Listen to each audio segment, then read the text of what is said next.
Bung Joni, kegiatan Anda di penjara atau di lembaga pemasyarakatan, boleh cerita? Untuk menjadi seorang professional hairdresser, you need education. Oke. Jadi kalau kita nggak punya pendidikan untuk kita mengajar, kita harus punya background education yang bagus. Dan saya terbang ke London, saya ambil di Toni & Guy dan Fidel Sassoon. Itu hairdressing academy yang sangat bagus di dunia. Pokoknya hebat lah ya. Ya bagus, karena itu dan terakhir saya perdalam gunting bob saya, karena gunting bob saya itu sangat merupakan signature saya dan juga pixie, itu mahal sekali Pak. Dan setelah saya sadar bahwa oh kok saya berbakat ya menjadi seorang guru ya, makanya itu hari Ibu Rosalin bilang mau nggak ngajar di Siapa Ibu Rosalin ini? Ibu Rosalin itu my client. Oh oke. Dia klien Dia juga. ngajak Anda? Ngajak untuk masuk penjara? Masuk penjara. Ngajak di penjara. Oh, ngajak di penjara bukan masuk penjara ya? Pertama sih saya merasa bahwa sesuatu yang sangat menarik ya, karena saya punya menarik? Ya, menarik karena saya punya ilmu di London. Iya. Yang kalau Anda belajar sama saya Anda harus bayar saya ratusan juta. Of course, ya, ada satu salon di daerah Bandung, mereka saya manage, saya minta ngajar 12 kali pertemuan. Dia harus bayar kan Anda buang-buang waktu. Anda di penjara dibayar lebih mahal dari itu. No, free. Gratisan? Ya, free. Tunggu, kenapa Anda mau waktu itu? Sebenarnya saya terus terang, aduh ke penjara panas gitu ya. Iya, setuju. Terus ketemu orang, saya awalnya I'm okay gitu loh. Saya tergerak hati saya untuk ke sana. Terus diajak sama Ibu Rosalin, yuk ke sana yuk. Kesan pertama masuk penjara gimana tuh? Karena pertama gini Bang Andi, kalau kita melayani itu kita harus mulai dari hati. Kalau Anda tidak punya hati untuk melayani pasti berat. Ya kalau kita punya hati yang tulus untuk memberikan sesuatu yang bermanfaat orang lain, itu beban itu akan hilang. Tunggu kalau gitu, saya tanya ke Rosalin dulu ya. Ya. Rosalin, jadi bagaimana ceritanya kok sampai ngajak Bung Joni ini ke penjara itu, ke lembaga pemasyarakatan? Ya, jadi beberapa tahun yang lalu saya pindah ke BSD, lalu saya berteman dengan Ibu Nicoleta Ardena, tetangga saya juga. Lalu beliau sering cerita tentang Pak Joni, gunting rambut di Pak Joni, coloring di Pak Joni, tapi saya belum pernah coba begitu. Apa ceritanya? Jelek atau bagus ini? Oh, bagus. Oh, bagus. Iya. Untung Anda diceritakan bagus itu. Of course. Iya. Iya, tapi saya belum pernah coba. Lalu akhirnya tahun lalu waktu saya sedang memikirkan kira-kira training apa lagi yang bisa diberikan untuk rekan-rekan binaan di Lapas Tangerang. Waktu itu sudah berjalan beberapa jadi training. sebelum itu Anda punya aktivitas di lembaga pemasyarakatan? Betul. Tangerang? Iya. Apa kegiatan Anda di sana waktu itu? Sama, pelatihan kerja juga tapi bukan gunting rambut. Apa itu? Lebih ke kerajinan tangan, patchwork, decoupage, semacam itu. Jadi memang pemberian skill. Emang Anda kegiatan sosialnya melalui apa? Yayasan atau komunitas? Oh atau? tidak, saya pribadi. Pribadi, oke. Iya, karena saya ibu rumah tangga, saya berusaha mengisi kegiatan saat anak saya sekolah. Selesai dia sekolah, saya harus jemput, saya harus antar. Jadi saya berusaha mengisi dengan itu. Wah, begitu. mulia sekali ini ya. Kita berikan applause, Pak. Baik. Kemudian Anda waktu diceritakan tentang Bung Joni mulai terpikirkan ini. Ya, karena waktu itu saya lagi tenang, saya pikir, saya sedang berdoa, saya pikir apalagi ya begitu kan.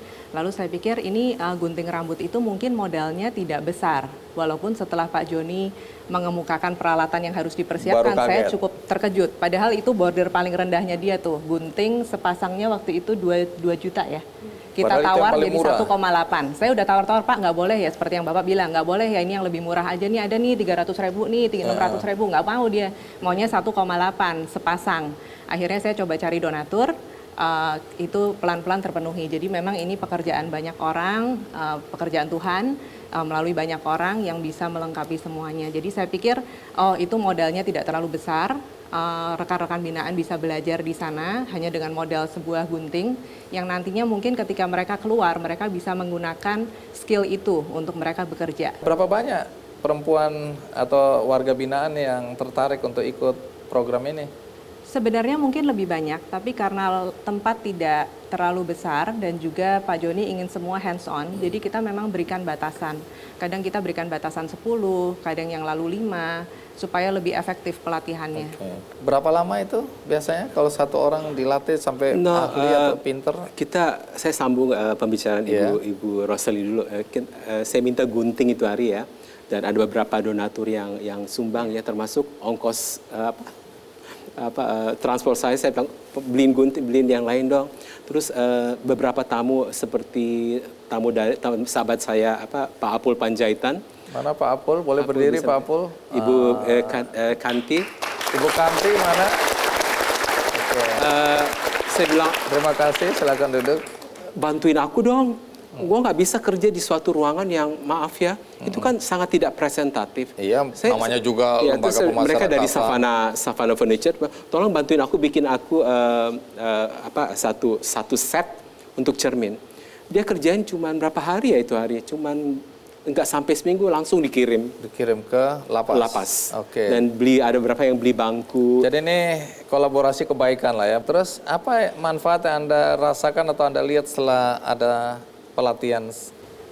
Sebetulnya rekan-rekan binaan sudah punya basic skill itu sudah ada. Tapi dengan kehadiran Pak Joni tentunya itu sangat menambah skill mereka. Mereka merasakan ada banyak teknik baru yang mereka belum pernah pelajari dan itu mereka dapatkan dari Pak Joni karena kita tahu Pak Joni punya standar tinggi dan mereka memang mengatakan Bu Rosalin, terima kasih sekali beberapa trainer yang Ibu bawa itu selalu di atas standar kualitas yang biasanya kami terima begitu. Oke, jadi beruntung ya, harusnya 100 juta itu ya. Karena terima kasih, Rosalin. saya punya buku namanya Future Foundation. Itu buku dasar bagaimana gunting rambut yang tepat dan benar. Oke, itu yang Anda ajarkan. Ya, jadi saya bukan seperti itu. Nah, kemudian kalau Anda lihat dari pengalaman mengajar atau melatih ya para narapidana, napi atau warga binaan di lapas ini, apakah mereka punya bakat juga? Kebetulan saya punya talenta untuk melihat orang berbakat atau tidak. Nah, gimana itu? Jadi ada 20 orang, saya kumpulin. Iya. Setelah saya lihat, saya tes mereka basic dulu ngeblow. Begitu diangkat hair dryer, wah ini berbakat, ini tidak. Oh ini sebagai hairstylist, karena di salon itu terbagi Pak. Bisa ada seorang cepat terlihat. Saya langsung lihat, oh ini berbakat atau tidak. Oh ini ada 5 orang, saya langsung sisihkan untuk menjadi seorang hairstylist. Yang 15 lagi saya bagi lagi. Mungkin dia mulai dari seperti saya dulu menjadi sampo boy, mungkin harus mulai dari sampo boy dulu. Dan ada lagi sebagai asisten stylist. Oke, jadi masing-masing dengan bakat mereka ya. Tidak semuanya jadi sama, tidak ya? Jadi saya memberikan apa yang saya dapatkan di London dan saya berikan ke mereka. Oh itu sebabnya Anda bilang tadi harus ada ilmunya. Of course. Iya. Karena Tapi boleh tahu apa tantangan terberat atau tersulit ngajar di lapas? kalau kita bilang tantangan, semua pasti ada tantangannya. Cuman saya tidak melihat ini merupakan tantangan karena saya melakukan ini mulai dari hati. Jadi begitu saya sampai di lapas, saya nggak tanya, kamu kenapa masuk penjara?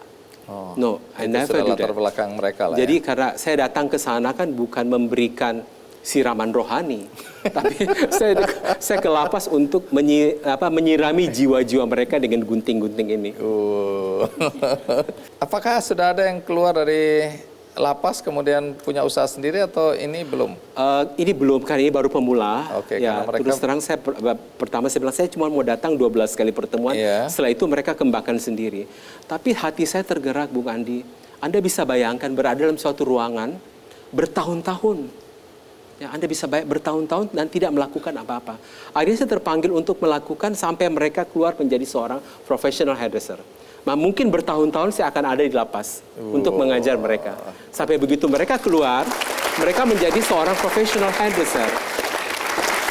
Nah, kalau masih ada juga orang-orang yang belum berbuat sesuatu dalam hidup dia untuk berbagi, ada nggak yang Anda ingin sampaikan kepada mereka?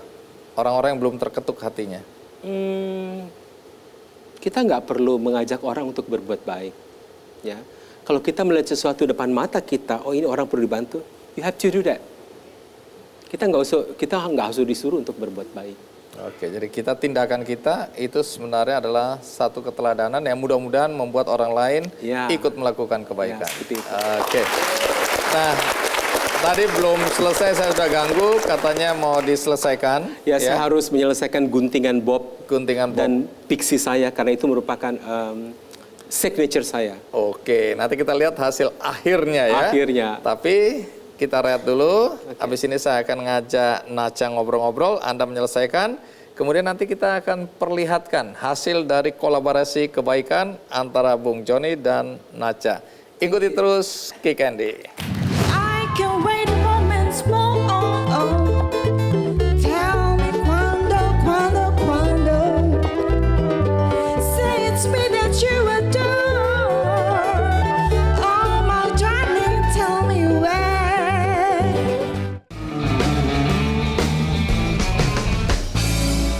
Jelajahi cara baru mendapatkan informasi. Download Metro TV Extend sekarang.